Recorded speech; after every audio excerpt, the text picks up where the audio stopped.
Asati Dashana Shikara Dharani Tavalagna Shashini Kalanka Kaleva Nimagna Keshavadrita Bharam Harapa Yaya Yagarisha Hare. Just as the lunar seas remain inseparably associated with the moon, and add to its beauty, this world is affixed to the tips of your tusks. O Lord, in the form of a boar, O Supreme Entity, victory unto you. The fourth Sambhuti was in the form of a Narahari, half human and half lion, an intermediate stage between an animal and a human being. Tava Kara Kamala Bare Nakamad Bhuta Shrungam Dalita Hiranya Kashiputanuprekam Keshavadrita Narahari Rupa Yaya Yagadisha Hare.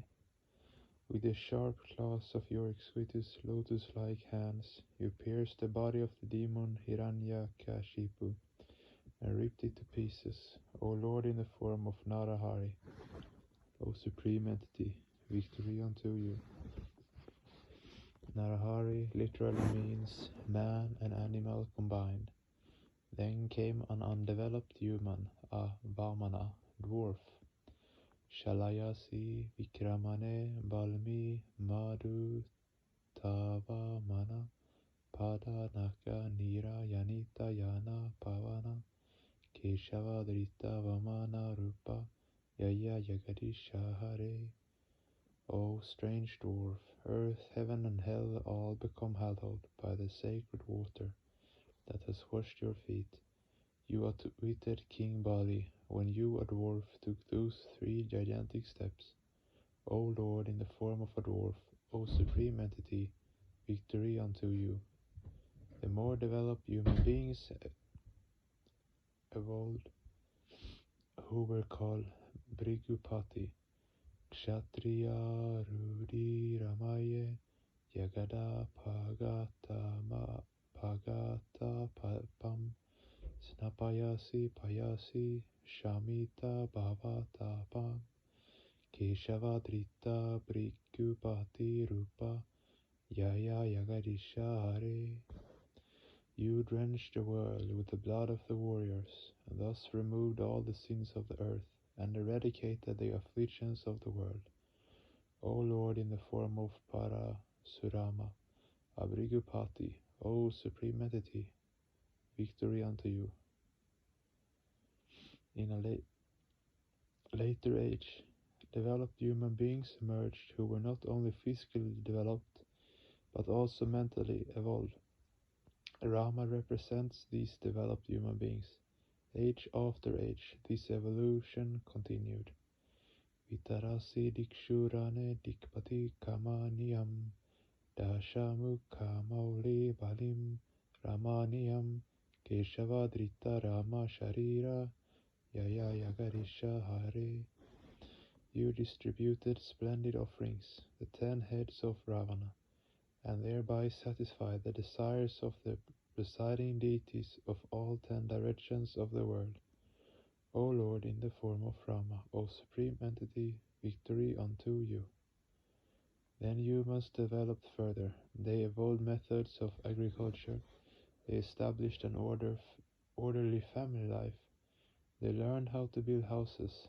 Balarama represents these developed human beings. He was a great civil engineer who built the city of Dwarka.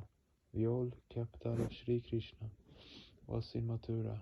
Krishna's cousin Yarasandha, the king of Magadha, was a notorious man who attacked Mathura again and again. For the reason Krishna shifted his capital to Dwarka. Between Mathura and Dwarka stretched the vast desert of Rajasthan, which the army of Magadha could not cross. Balarama was also proficient in agriculture and town planning. Vahasi Vapushi Vishade Vashanam Yala Dabam alahati biti militaya. Militaya munabam Keshava Drita Haladara Rupa Yaya Yagadisha Hare. You wear silken robes that derive their color from the blue glow of the river Yamuna, blue due to its terror and the thunderous blow of the plowshare you wield with your giant body. O Lord, in the form of Shamkar Sana, Balarama, O Supreme Entity, victory unto you. In the final phase of development, intuitionally developed, human beings emerged. Buddha represents the developed humans of the developed age.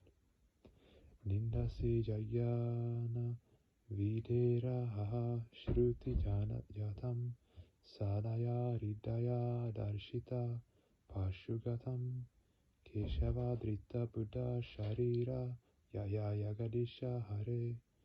O merciful Lord, you condemn the custom of sacrificing animals, knowing well that it is a ritual much praised in the Vedas. O Lord, in the form of Buddha, O Supreme Entity, victory unto you. Thereafter, in order to destroy sin, weapons are necessary. In the shloka to follow, we will find that Paramapurusha is due to come in the form of Kalki. Kalki is the avatar of Kali Yuga, the Iron Age. His iconography features an array of weapons. Though mythological in the qualities he displays, he is roughly equivalent to Ishvara Koti. If sinners are free from fear of retribution, they do not follow the right path. Vinubhaya hoina piriti. Where there is no fear, there is no love.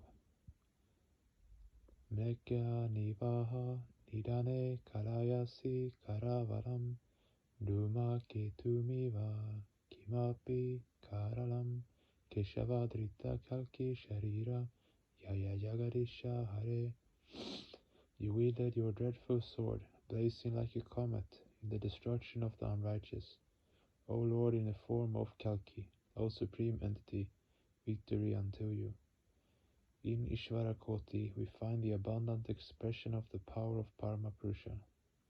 There are differences in this power among different human beings, so the different kinds of human beings are called Kalavatara, Amshavatara, and Kandavatara, different degrees of Avatara, none of them complete, but note that Shiva and Krishna are not mentioned as avatars of the Supreme. Hence the most significant part of the shloka is Keshava, a name of Krishna, hence as here a term sometimes used for the unexpressed Supreme Consciousness.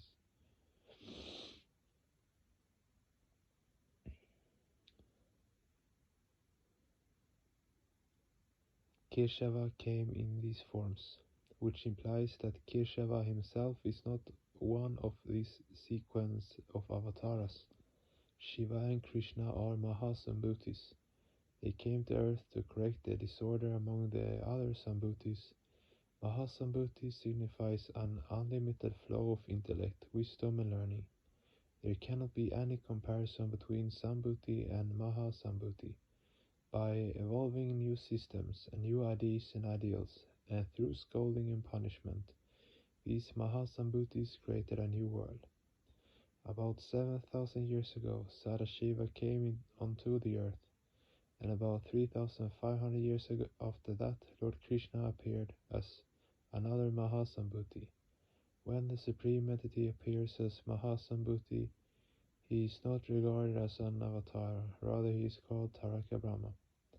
The entity who brings freedom from all sorts of bondages is given the special name of Taraka Brahma.